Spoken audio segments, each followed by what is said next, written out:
All right, you welcome back to the P&B Morning Show right here on Politics and Business Television Abuja.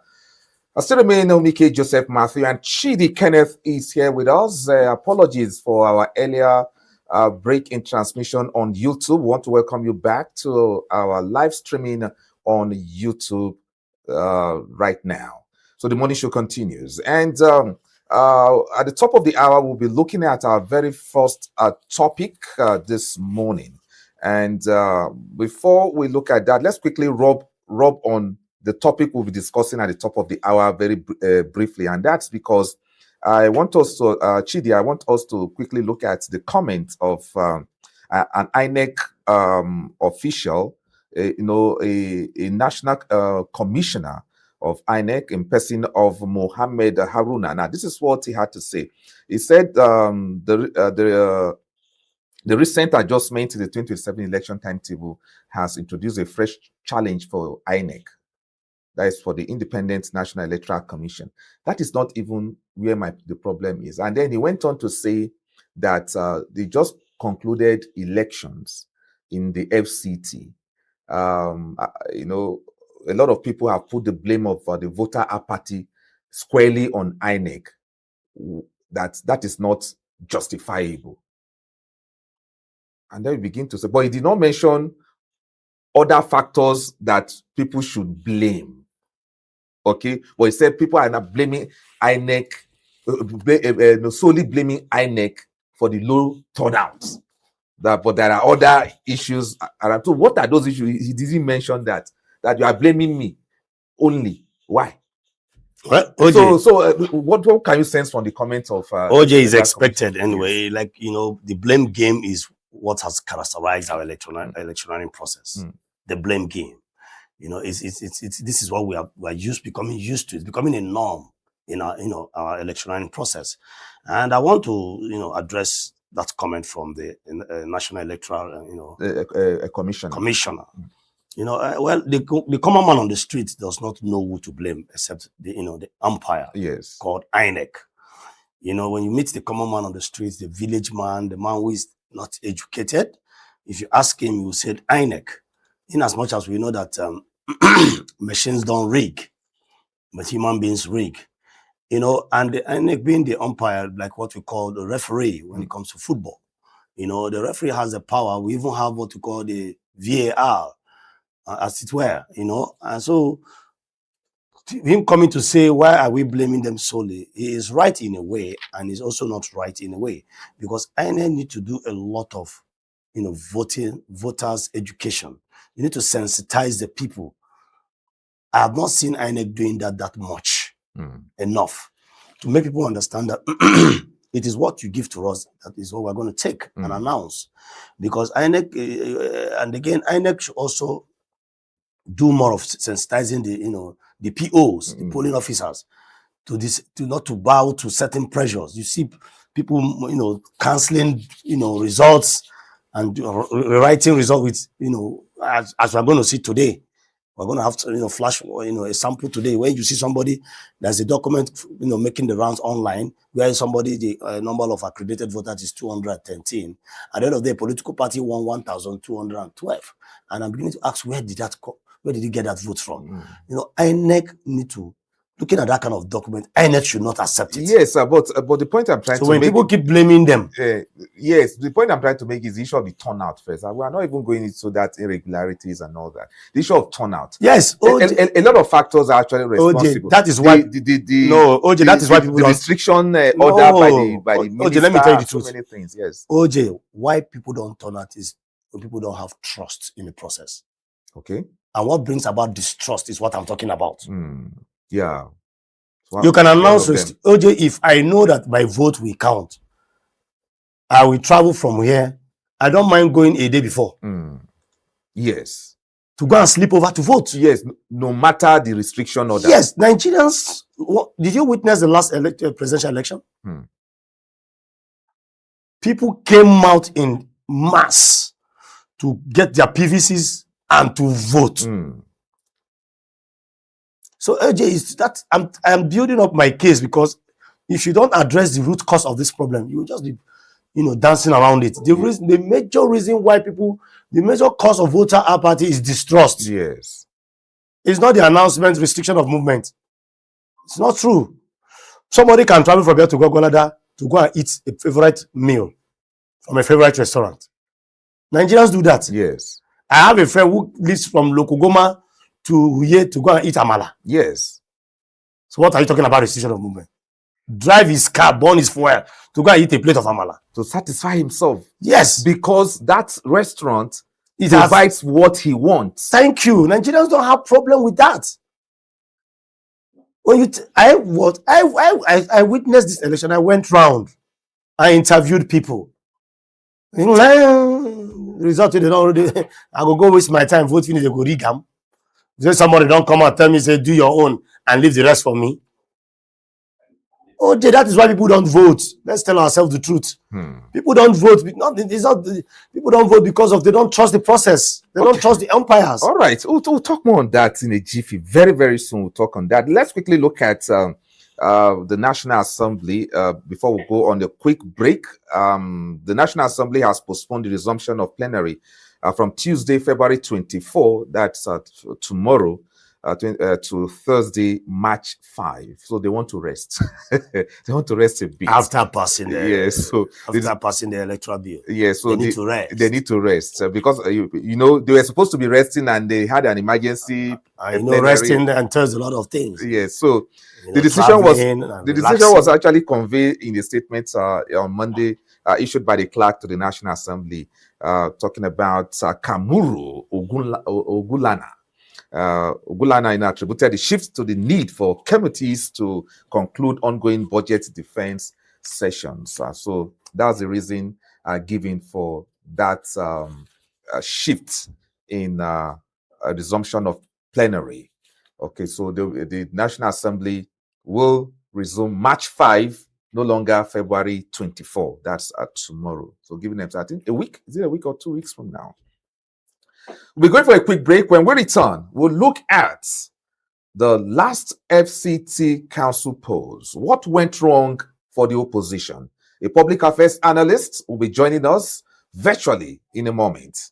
Please do stay tuned. We'll be right back.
All right, welcome back to the program, the P&B Morning Show, reaching live from Politics and Business Television, Abuja.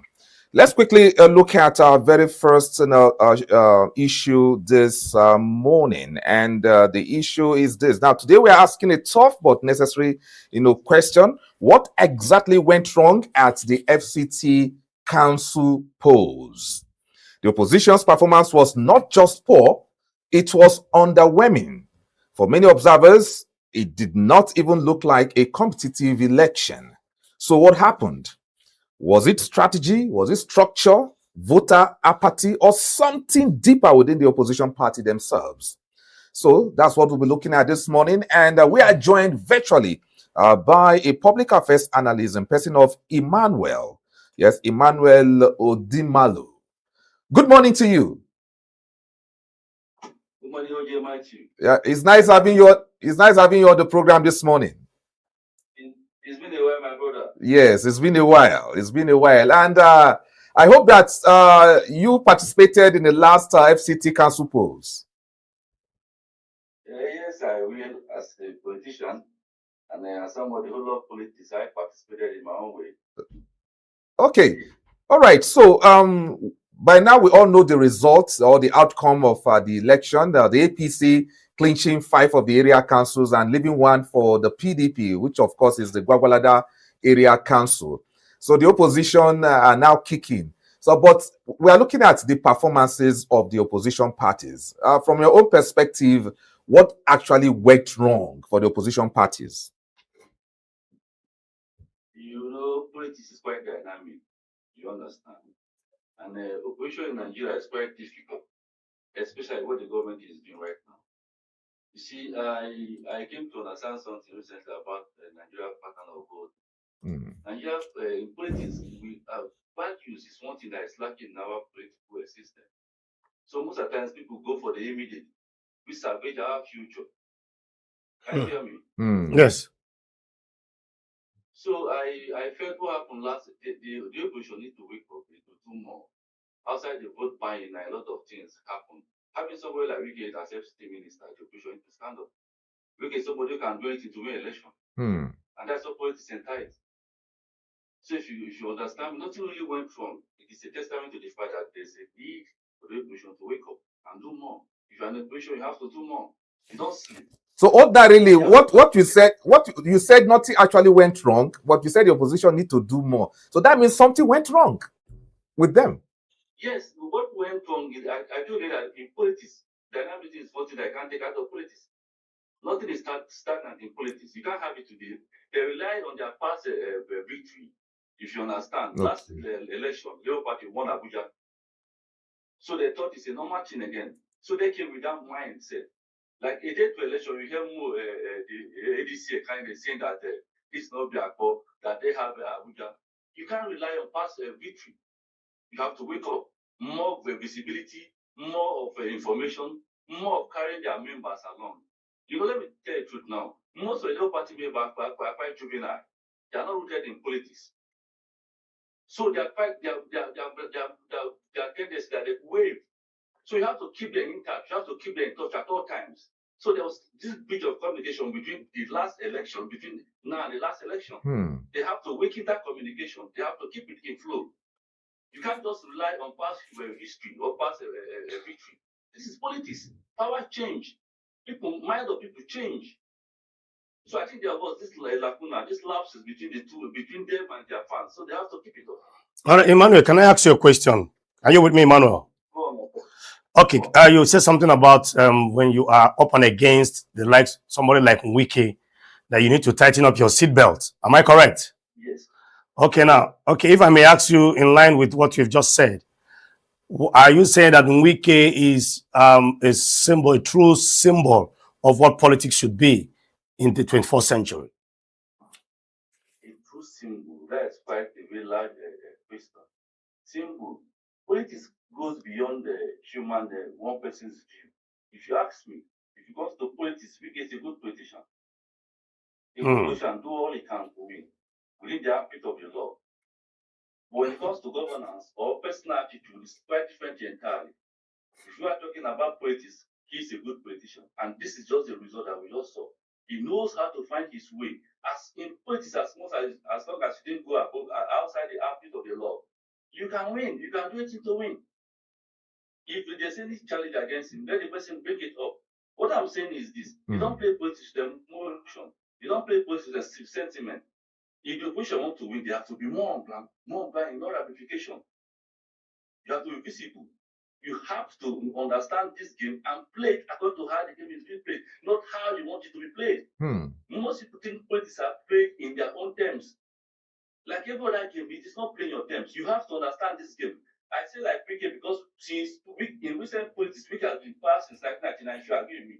A man who chairman of the accord, a man who rose to become the governor of a state like Port Harcourt. Experience matters. So I don't know if you agree with me. Saying that Wike you should be, I don't know, it's just right. I got your question that can I judge Wike to be the best politician in this modern history? It is left for me to judge. It is left for anyone else to judge. In my case, politically, he's doing fine. Morally, I can't justify him. So when you say morally, you can't justify him, and politically, he's doing fine. Will I be correct to say that in politics, there's no morals? Yes, there's moral in politics. Is there morals or no morals? That's what I'm trying to say. Can you hear me? Yes. Can you hear me? Yes. That is why in recent time, he has, in terms of moral, there are so many questionable characters, person that I'm not going with, I'm not comfortable with. But that's not taking away his political prowess. I don't know if you get my point. Yeah. Personally, there are so many things. Let me tell you the truth. I will not vote Wike for this election based on personal reasons. I am not scared of it. I'm not trying to hide it. But that doesn't take it to find that if I have a person like Wike as an opponent, I'm an APC member. Bonafide APC member, there's no doubt about that. But if your opponent is good, you have to give him or her that accolade and find a way to beat him. It's not about emotion. It's not about trying to say Wike is this, Wike that. That's what we are saying right now. We are saying politically, he is doing fine. This is what the Mr. President wants him to do, and it's giving him results. If you are a issue, what you try to get results? If let me give this analysis. If you're a sportman, you want to score, right? Yes. Sometimes sport may even foul and score, so long as the rate does not blow, it's over. So it is Machiavellian. So this is Machiavellian. That's what you're saying, Mr. Emmanuel. The end justify the means. That's what matters. As long as it's within the ambit of the law, yeah. Okay, let's look at other factors that may have militated the performance of the opposition party. Internal crisis. Apart from the ADC, even the ADC too, I think has its own internal crisis that may not be maybe overblown at this time. So can we also say that maybe internal crisis too may have contributed? That is why I told you that the communication gap between them and their last voters, there was a breach in that communication. In politics, there's what they call structure. Politics is structured. That is why I'm telling you that Wike is being fine politically because he understands this structure. ADC has serious internal rumbling. A lot of issues is going on. They don't even have their fittings right now. That's somebody days back. They should come up with a structure, with a pattern. Some of them are old politicians, like the ADC chairman, David Mark, quite an old politician. You understand how this game is being played. You don't just you can't be election based on social media. You have to be pragmatic. You have to be more on ground. They have to find a way to have this the internal mechanism structured to work. You have to be rugged as well. The house is divided against itself cannot stand. So this should be like a test for them. I don't know if you get the point. Yeah. Nothing's been lost yet. We have the major election coming months from now. So Abuja is like a test run. You understand? Yes. So there has to be this coalition. They have to come together. And let me tell you the truth now. Fighting an incumbent is another thing. There's what they call this. Let me use the bandwagon. There are Nigerians who doesn't want to be in an opposition. There are people who vote, and if you look at the election, the turnout was very, very poor. Yes. Voter party. Very, very poor. Yes. That again is another thing. Okay. We should worry about. Yes. That issue of voter apathy We discussed it before even coming live with my colleague, and yeah, I think we even briefly discussed it on air, where a national commissioner of INEC is in one of the national television last night, saying that the voter apathy should not be squarely blamed on INEC, but he didn't actually pinpoint other factors. And you have just said that is a real source of concern as far as our electioneering is concerned. What went wrong? Do you think that the restriction may have played a part in the apathy issue I want you to address? So what played a part? Sorry, I didn't get that part. The restriction. The restriction declared by Eson Wike. 12-hour restriction. The restriction, this self cannot stop anybody from voting. What I know is that your voting unit should be a bit close to your house. That is why you try to put your voting poll close to your destination. So that restriction doesn't really affect. If I'm going to vote, they won't stop me. As long as I tell them I'm with my card, I'm going to vote, they won't stop me. Maybe they're talking about people going about their normal business, this shop opening. Voting is fundamental human right. That's a thing that I cannot take for every Nigeria. That restriction to me did not affect anybody to go and vote, unless the person is just giving us. The restriction does not happen in one direction, happens in the whole Abuja. And people came out to vote. Like that day I was at the polling unit, I went to there, I saw the voting. Personally, I was having a lot of things, a lot of lapses. The turning out was quite very poor. And this is not the fault of the government or the INEC per se. Our mentality is what some people our vote no go count now. People still have this mentality. Okay, why don't I was talking to somebody that go and vote first. He said, you don't concern me, the government can go over. This is another thing that we have to enlighten our people about. This is your right. Perceptions. Go and vote. There are people who are even 30, 40, doesn't have voters card. I don't know if you get the point. Mr. Manuel, Mr. Manuel, sorry to cut you. I want to chip in this.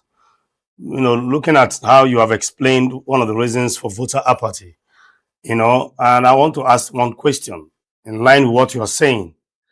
Don't you think that this issue of distrust is a factor? Looking at what we usually see, especially you see results being cancelled, and somebody will come there and write another thing. When you see that some of us are privileged to see certain, like we're going to display on the screen, you see certain results where at the end of the day we have 213 accredited voters, and at the end of the day you see 1,200 results being apportioned to one political party. So what do you think? Don't you think that this whole we see these things online and everywhere, and even on the videos everywhere where people results are being mutilated? Don't you think those things contribute to why people will say their vote will not count? The distrust of not trusting the process. Yes, like I made mention earlier, people are scared of the system. You agree with me that in recent times the president passed into law the new electoral amendment, which some people protested against it, by not including polling voting immediate real-time transmission. Like the immediate transmission, sorry. Like we all know, our electoral system, there are some one or two each that we felt should be amended. Trust is one thing that has been abused in time past in our power. So we can't take that away from the people. Sure. What I'm trying to say is this: you can't fight the system by staying away from the system. I used to tell people this. I've been student of politics for over 20 years now, right from my university days to this very moment. So you can't fight the system by staying outside the system. You can fight the system by being involved in the system. Get involved. Disemphasize yourself by saying our vote will not count is the worst thing any Nigeria can do to itself and to the future generation. Posterity will not be kind to such people. We have to get involved. You have to get yourself involved by fire, by force. If the good people keep quiet, the bad will keep on ruling. We have to get, if you feel you have something else to offer, get involved. Let's back this thing with them. If you really come out to vote, it's like I'm coming to us to beat you and put your hands out, beat you, you black. There's no two ways about that. The word is not about emotion, the word is about reality. So don't come and whip sentiment and tell me that sentiment is not avoid. This is a sentiment I don't take from people. It's one thing that's affecting us. So we keep doing it. We keep doing it until we get it right. Yes, at all times. Just get involved. Be very vehement with it. Let masses say numbers. There's what politicians are scared of numbers. Numbers. So if you don't have this number and you're coming to talk, you are making a hell of noise. Action speaks. What I saw on Saturday, I am not happy. I'm sending this to Nigerians. Get involved. Get involved. Don't think that we leave for them now. No. So my brother, I agree with you that trust has been a factor, no doubt. Okay. But how can we solve it? Okay, so now. Okay, let's look at the performance of INEC under, Professor Joash Amukpetun. Already, there are people who are already bashing him, have given him a very, very low mark in this litmus test since he came in as the INEC chairman. So, let me hear your own assessment of the INEC performance under his leadership. The performance following this FCT polls, yes. Do they do well? It's too early for me to score him. I'm not the kind. I don't belong to the school of Nigerians that say things based on hearsay or they see. I've been so much involved. I know when to speak and when not to speak. I can't judge him now. I can't score him now. Sorry. He's still in process. INEC has been in shambles before he came. So I can't just use the Abuja election to score him. But if you ask me to score him on personal note, I think it's 50-50. Okay. Yes, 50-50. Election anywhere cannot be 100%. Take this policy, not even United States of America. What you are trying to say is let's try to, as much as we can, block any loopholes, anything that will jeopardize our electoral system. The purpose of politics is to see how we will elect good leaders into our system. And if that is being jeopardized, then to affect the whole system. One thing that we cannot take is this. Our electoral process has been one of the things that's affecting our governance. Take it or leave it. If the electoral process is not sanitized, governance, the same thing have the same problem. So election is part of governance. That is where this election comes from. Are you there? Yes. Of course. So the INEC have to still bear up. If you ask me, a lot of things needed quick arrival of materials to site. I don't know if you get the point. More trainings for their member. But as for this Abuja election, I think it's not enough for me to score. Okay, we still have the Oshun and other elections, coming up before the general elections. And so, back to the issue of the opposition. What should they do, quickly? What should they do quickly to turn the tide to their favor? Because once the the national election comes up, sometimes maybe in December or next year, let's put it the 2027 election, as it were. The territory will be will be open now because the big wigs will not be around anymore. The wike will be busy in Rivers, perhaps that time, and so on. So, what should they do between now and then? That's talking about their strategy now. Do you have anything in mind to tell them? Although you have confessed that you are an APC person, but yes. So you agree with me that modern day politics have gone beyond party. Okay. Party is just a tool politicians use to cooperation. If you want your assistant, get a level of independent candidate, party will still be much relevant in our political system. Party is just a name. I must say this, I vote across parties. I don't have any apology for that. Nigerians should deserve good governance. Parties should not do it with pride. If a good candidate is in the Labour Party and I decide I want it to, in my only two, I will vote him or her. That is not anti-party. In my own contest. The opposition should come together. Internal rumbling should be one thing that should not be fighting in opposition. It's like a man who is prepared to fight and you are not training enough. The oppositions are not training enough. They have this. Okay, we have moved to election. and they haven't found their footings yet. This in court, that in court, their publicity is low. I don't know if you get the point. Okay. I don't know how election is not won by magic. Don't come and start crying for me after you lost election. Ask yourself things you should have done and things you should not do. So don't now that you have the time, wake up, prepare. I don't know if you get the point. Yes. More publicity, get in touch on the street, and employ capable hands, not just on social media and write so many episodes. That won't give you election.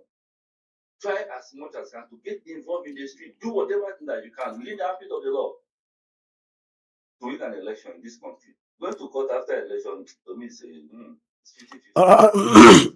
All right, Mr. Emmanuel, sorry. I think I want to also align myself with some of your contributions in terms of preparedness to elections or being ready for election.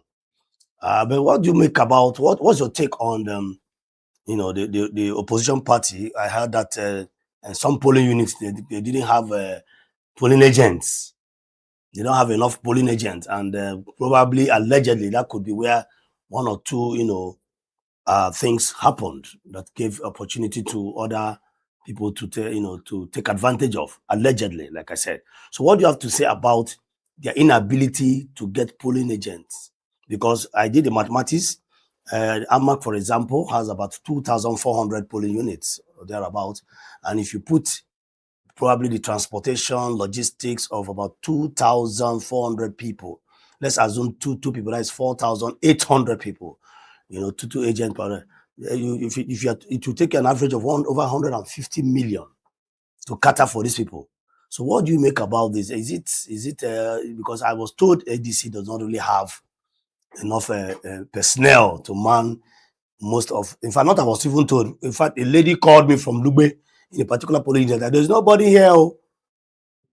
I said, so the issue of the opposition parties having agents or agents at polling units to protect their vote. Do you think that there's a lot they need to do concerning that? Yes, a lot. That is why you see, I used to tell people, being in the party is not enough. There's a way, or mechanism that run the political party everywhere in the world, and you have to have that capacity. That is why it takes some actually requiring a restart the political party.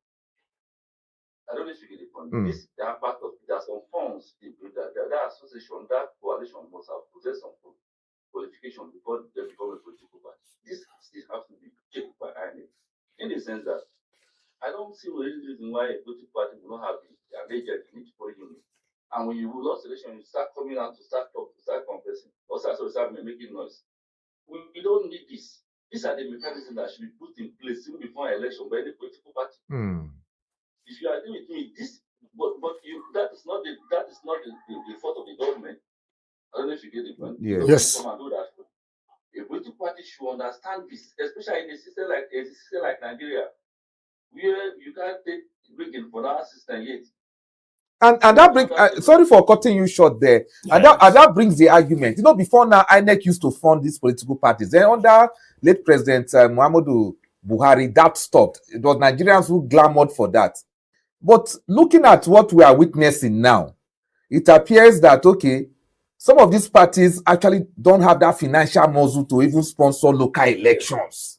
So should we go back to the era of let INEC be sponsoring political parties? Exactly. So that there'll be like a kind of fair play on the field?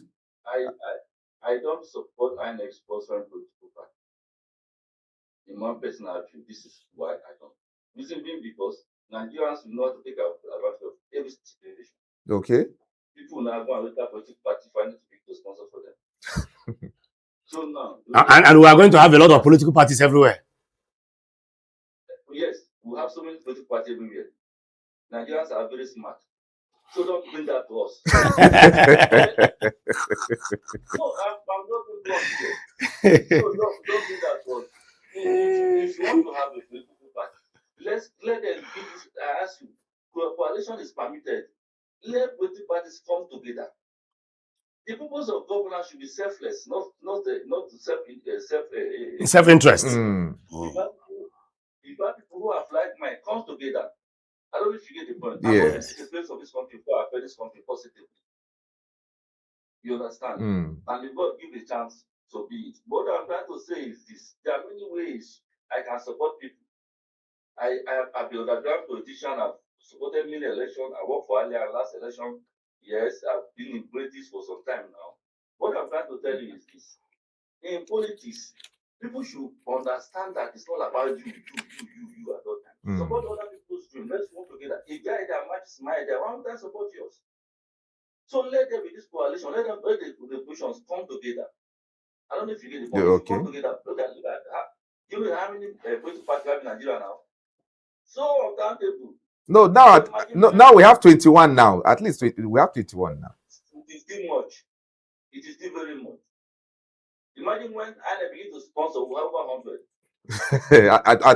At some point, we had close to that, and that was what brought that shrink.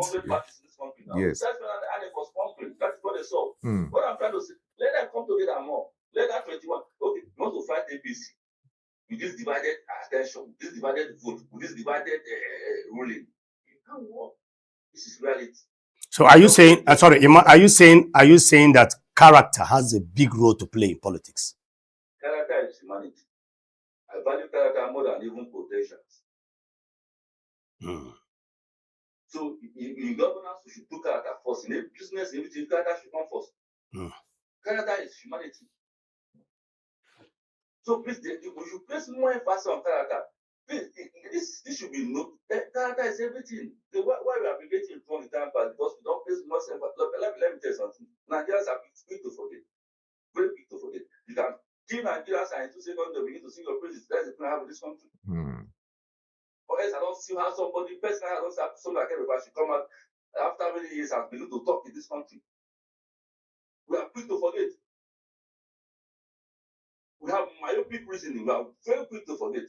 We should document everything. Let people pay. We should be more accountable. So that is everything. Thank you.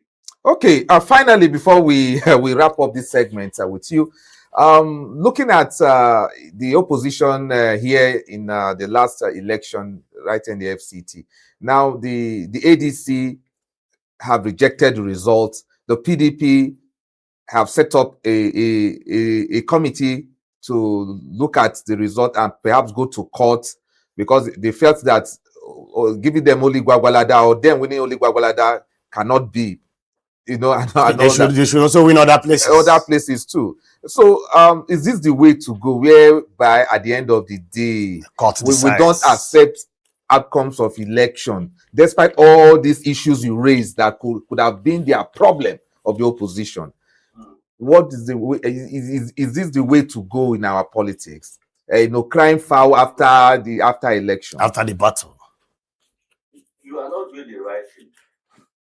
Nigerians like a share apportioning blames too much. That is one thing. You are not doing the right thing. You are blaming who to come and give you election. You don't have agents supporting you. And you say, I don't know how people think. People think everything should just come to them. Do the right thing. Play your part. That's why I told you. They will go to the court. It's a normal process. Lawyers have to eat after elections. I'm sure you want to redress that statement because some lawyers are watching you. I am not scared. I do not redress any statement. I've been pointing Yeah, of course. Go ahead. We are hearing you. I don't have a problem with lawyers. It is their work. I don't know if you get the point. Yes. So sometimes it is them who approach this candidate and say, "Look, I think we can defend this." Let's go to court. How this ball is being played behind closed doors. A lawyer will know that you will lose. You know that you will lose. But we'll still push you to try your luck. Yes. He will be asking this. Okay. So this is the game. So let's not go that way. All right. You don't do your part and expect the system to do its part. Do your part. Make sure you through the election, you do the right thing. Have evidence of whatever thing you want to come out with. Always go to court is a futile exercise. I don't know if you understand. Yeah, of course. And again, with the correct, with APC being in power, you are going to concert against APC. Incumbency. Yeah. All right. Well, that last statement, Mr. Emmanuel, is very pregnant. I don't know where you're on national TV and the people are watching you. When you say going to court while the ruling party is in power, my brother. Well, that statement, my brother. Yes. You want to throw more light? We don't. Okay, go ahead quickly. I want you to say something. 30 seconds, please. In 30 seconds. Don't have time now. Oji, I'm interested in that statement. You are interested. We don't have time. I'm sorry. Yes. There is this sympathy people have with party power. I don't know if you get the point. I'm talking about personal experience. I don't know if you understand. So the lawyers, everybody want to be favored. So it is human nature. So when I mean party in power, I mean there's more advantage to them because they're in power. More resources, more everything. You can't think that. That's politics. That is everybody want to be in power. It is not a personal thing. Okay.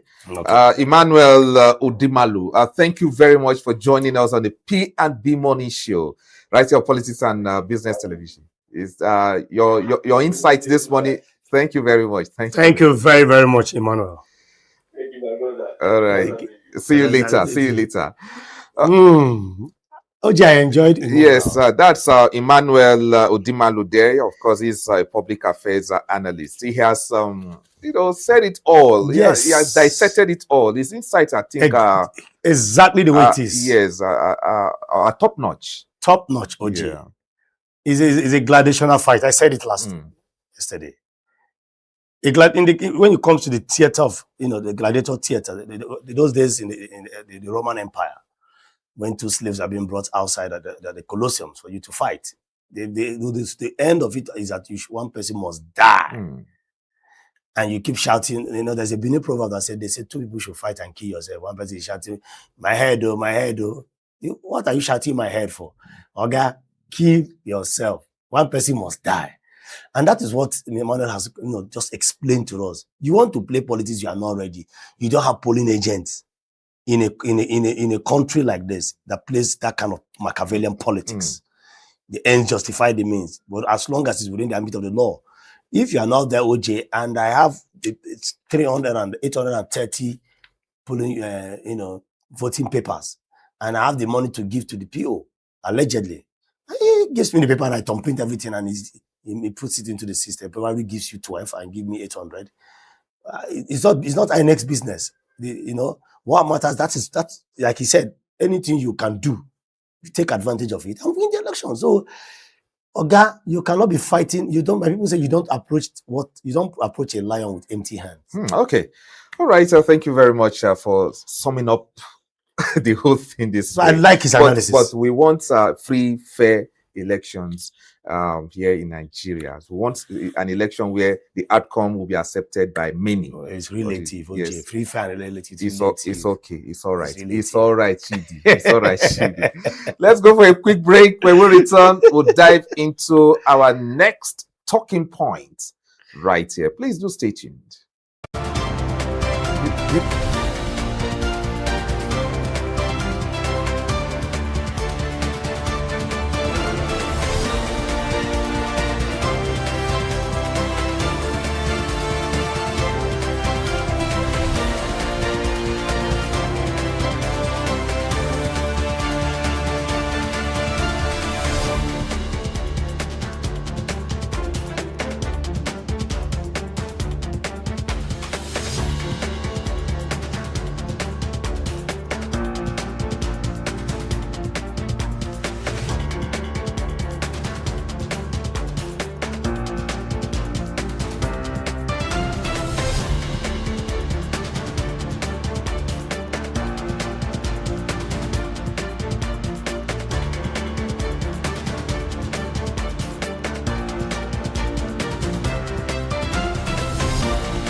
All right, welcome back to the P&B Morning Show right here. Still remain Omike Joseph Matthew, and Chidi Kenneth is also in the studio. So let's dive into our next talking points this morning. When we were, of course, addressing the newspaper review segment, you saw a banner headline coming from the Daily Trust newspaper. That banner headline: Walida Coalition demands release probe. So that is what we want to quickly look at right now. Now we step into a story that has sparked outrage, confusion, emotion, serious national debate: the Walida-DSS Saga. Now, at the center of it all is Walida Abdul Hadi Ibrahim, a young woman whose age, concept, and relationship with a Department of State Services operative have become subject of public controversy. Now, she says she is an adult acting on her own will. Her family insists otherwise. Allegations of adoption and forced marriage have surfaced. Counterclaims have followed, and suddenly, what might have been a private family dispute has turned into a national conversation about power, consent, parental authority, and the role of state security institutions. So the question is, how did we get here? When security agencies are mentioned in a personal dispute, emotions rise. Questions multiply. Is this about love? Is this about coercion? Is this about family control? Or is it about institutional influence? And beyond the individuals involved, what does this case say about society, about women's autonomy, about cultural expectations, and about how conflict escalates in the public space? So this morning, we are not here to sensationalize. We are here to examine the facts, the claims, the contradictions, and the bigger implications. So this is more than a headline. So this is inside the Walida-DSS Saga. Yes, that's what I want to look at this morning on the show. And my colleague, Kenneth, was at the press conference yesterday, where, of course, a coalition of CSOs, civil society organization, met and addressed this issue of this young girl who is said to be 16 years old when she was declared missing, only for a DSS operative to have her in her house, got her impregnated, and only to call the parents to say, yeah, okay, your daughter is with me. She has given birth. I want to get married to her. And we're hearing stories of even converting her from a Muslim to Christianity, and so on and so many things. And you were there.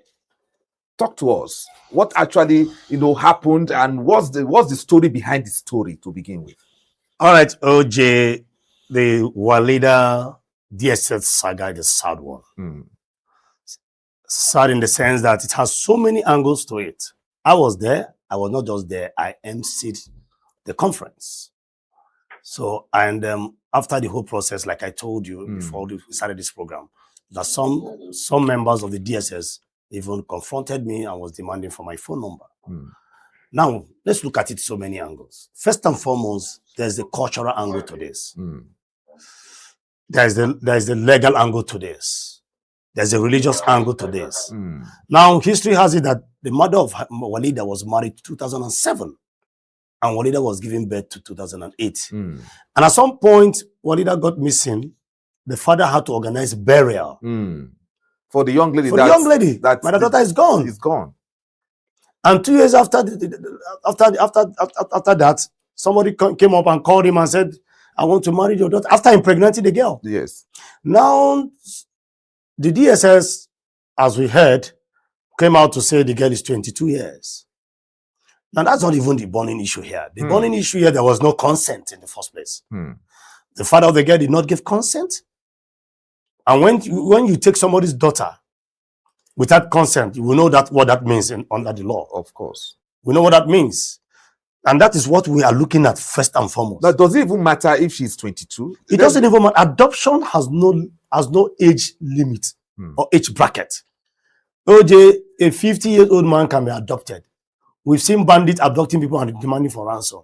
And mind you, why this matter is very serious and important, it is because of the sensitivity of the job of the man in question. This is an elitist police that is saddled with the responsibility to protect Nigerians, finding himself in such a mess. More so culturally, I am from the southeast, and the name of the man is Ifeanyi.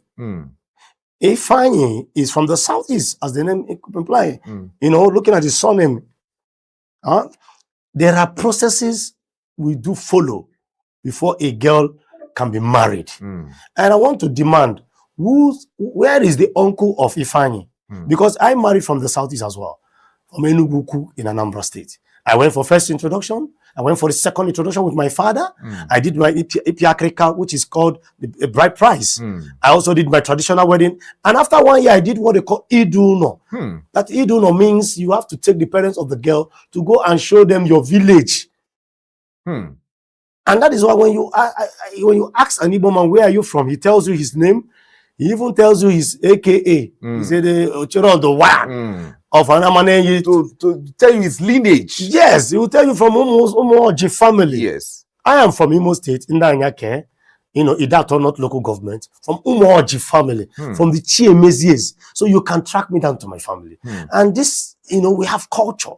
We have a place called the Obi, where we discuss issues that has to do with marriage. So culturally, I want the Ifeanyi to come and tell me, as an Igbo man, who and where did they sit down to approve Walida as his wife? Because you have then look at it, you know, legally, putting the girl in the family way. You pregnated her, she gave birth, no consent from the parents. You know, these are so many issues. You know, there are so many angles you can address this. And then looking at the fact that you are a man who carries arm lawfully. Assault rifle for that matter. Yes, if you look at this picture, you will see him with his rifle. You know something? So how did you carry this girl and, you know, coming to make the issue look, maybe she's 22 or she's 16. Okay, now the issue, that's not even the issue. Now let's even dwell on this issue of the age. Now, the point they are trying to make, because I understand that some other groups also met yesterday. I had a counter. Of course, the gentlemen of the press were there. Yes, a counter press conference. Yes, you understand, a counter press conference where they also emphasizing on the issue of the age. Yes. That it is from it is our consent that she's with Ifeanyi, the DSS operative. So okay. You as a man, look, I don't want to like be the judge, okay? I don't like be the judge, but morally, if a woman comes to me, if I met a lady here in Abuja, and she loves me and she wants to stay with me, I will ask from where she comes from, right? Okay, let me even go to that. Like I said, the sensitivity of the job of the man involved. Yes, they have ethics. Before the DSS man of that profile will marry, even the DSS will profile the woman. Of course. So I want, how did they profile that girl in the first place? Secondly, OJ, we're talking about consent here. Now, it is not in the position of the DSS to tell us how old the girl is. We have medical science can do that. The bone test. We conduct it when we want to, you know, pick footballers. They should go in an independent, let the DSS submit Ifeanyi to an independent investigative body. Let's go for the bone test that can tell us, okay, this girl is actually 22. Okay, if the girl gives consent, what of the father? Because at this point, we're talking about marriage. You've taken the girl and then you impregnated the girl at 22. And looking at the kind of job you do, there are ethics. There are certain things you cannot do. Even you as a journalist, there are some things you cannot do. Oh, of course. Even as a judge, there are some things a judge cannot do. There are some things an officer cannot do. A military officer cannot do. There are certain behaviors and certain practices that is not expected from you as, you know, as a DSS, as an elitist police. So there are so many angles to it. And if we are to subject Walida to medical test, of course, the science is not the DSS that will come and tell us how old that guy is. In fact, the father says, Why will you say my daughter is 22 when I married the mother 2007? And I probably gave birth to her 2008. Not probably. He said he gave birth to her 2008. I married the mother 2007. She gave birth to. So can you be more knowledgeable than the father? Than the father, you know. But they say no, he's 22. That is that. If that's being a judge over your own matter. That is if she's 22, then she was born 2004. That's what it means. But the father, I married the mother in 2007. Or did the father adopted the mother and gave birth to her in 2004? 2004. And the sad story is that according to reports reaching us, the sad story is that the mother had to pass on as a result of this dilemma. Agony. Yes. Agony. Now you can see so many angles to this matter, OJ. And we are trying to romance this whole issue. That is why we are calling for justice. Which the justice we are calling for is that the DSS officer, if I should be subjected to an independent investigative body. You know, interestingly, OJ, I think there's a court order to release the yes. And let's take this girl and if I'm back to the jurisdiction where this thing happened, which is Jigawa State. Let them try him, look into the matter, investigate. We are not saying if I is guilty yet, you know, because the law says until you are found guilty, for now it's a mere allegation. Yes. So let's go and conduct everything that needs to be conducted, including the bone test. But one thing that is a fact is that the lady has a child, and the lady is in the possession of Mr. Ifeanyi without the consent of the parents. No consent. And when there is no consent, whether you are 22 or not, of course, we know what. No, there are those who argue when it comes to marriage. There are the woke people now. Let me put it that way: the woke people now who will now come up and say that if you want to marry a girl, you mustn't get the consent of the parent. That once she agrees, you understand, it is her that would say that would decide whether or not she loves you. Once she gives her consent, you can marry. There are those who are saying that now. Well, we know, but we all know that this is Nigeria. We have culture. Good. I am sure Jigawa people, they have their own culture. More so that Ifeanyi from the south is where I come from. We don't even joke with things like that. What are you going to tell your people? That what child is that? In our place, we keep history down to 150 years. Go and ask any Igbo man what your forefather did. OJ, I know everything about my forefather. They will tell you, unless you don't visit home. They will tell you. In fact, there's even a 15-year-old boy in the village that will tell you. It's known, it's everywhere. History don't die. They will tell you. So what is Ifeanyi going to tell? As an Igbo man, if Ifeanyi takes that girl home, no consent from the father of the girl, where is the consent from his own kingsmen? What are you going to tell them? The Igbo land that I come from? That we don't joke with marriage? When you do Abuja marriage, what we call Abuja marriage, here, they will wait for you the day. If you don't come and explain yourself, the day you die, your people will go through hell before they will even accept your dead body. Ask any Igbo man. They will tell you your history. I buried my father. When my father died, my sister, our last born, Ozioma, since she was giving birth, has never been to the village. She had to pay a particular fine from 1985 that she was giving birth to date, till that very date. She paid it, she cleared it, thousands of naira. They have to subject her to all kinds of cultural, norms. The scrutiny. Before my father, they kept the dead body down until we finished that negotiation. We have to appease the kingsmen, everything. We did everything, OJ. Even the youth arm of it's a system of government in the village. We have to settle them before they even allow them to even dig the grave, because you can't dig your father's grave. And until that was done, before my father's corpse was accepted and then buried. You can confirm this story from any Igbo man. And then you went to marry. Do you know if this thing is not properly managed, it can spark up a lot of interest. You went to marry a girl from different culture, different religion, different everything. Forcefully in the sense that yes, the consent was not given from both sides. Now, how was she missing? So, look, so many questions. And that is why, like you said, independent investigative panel or something should look in. NAPTIP and all that should be part of Of all course, this. we have NAPTIP. We have, in fact, yesterday, the International Organization for Human Rights came. They were so pissed. They were so angry. You know, and OJ, like you said earlier on, this is not the moment without looking at religious difference. If we want to go that angle, then we're going to spark up a lot of concerns. Because we have this story, the story has it that it was converted from Islam to Christianity. And even though we don't want to say it, the man in question carries arms. So there's every likelihood some of the decisions taken, allegedly, could be taken under threat, under fear. We're not there, but we're just saying allegedly. Of course, because of what you expect a girl of that age, whether 22 or 16 or 18. Yes. Of course, that girl, she doesn't have enough exposure not to, not to speak her mind, especially when she was taken out of her comfort zone, her territorial ability and strength.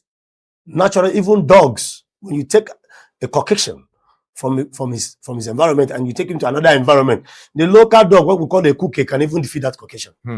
So territory is everything. This girl was taken away from Jigawa, her strength, her comfort zone, where she can air and voice out, and was taken to a place she has never been to. Definitely, psychologically, she will be intimidated. Psychologically, she's already oppressed. You don't expect her to have a voice of her own. This is psychology I'm talking about here. Yes. You know, OJ, if I take you now from your comfort zone, I take you to a place where you've not been to before. You know, there's a proverb that says when the chicken gets to a strange land, it will stand with one leg first. Of course. That means lack of confidence. Until the chicken will understand that place before the chicken cannot drop the second leg. So this girl is like, that is the situation, OJ. She was taken away from her place. How was she taken away? What means? What means? And yeah, who masterminded that? And apart from that, taking her away, then putting her the family way. And that the final thing, I think we have less than a minute now to go. And then the final thing, according to the father, she was in SS2 when she was declared missing. So the question is she schooling now? They've deprived her of education. No, that has These are many more. These are many more that will be discovered when we subject this matter to an independent body to investigate. Has she finished her secondary education? Because as at the time she was missing, she was in SS2. What happened to her education since then? And as your wife, for instance. And the father conducted burial. OJ burial. People attended. We just have to go, Kenneth. People attended and they cried and they wished her well. We have to go. It's really pathetic, human interest story this morning on the show, and we just hope that the Walida issue will be sorted out as quickly as possible. Let the DSS do the needful, and let the Nigerian authorities actually investigate this matter and justice be served. This is where we draw the curtain on the program. And Kenneth, thank you very much for being part of the show again. Thank you very much, OJ. And like I said, we hope that justice will prevail at the end of the day. Yes. And of course, on behalf of the production team this morning, we'll say see you soon. God bless you. Bye-bye.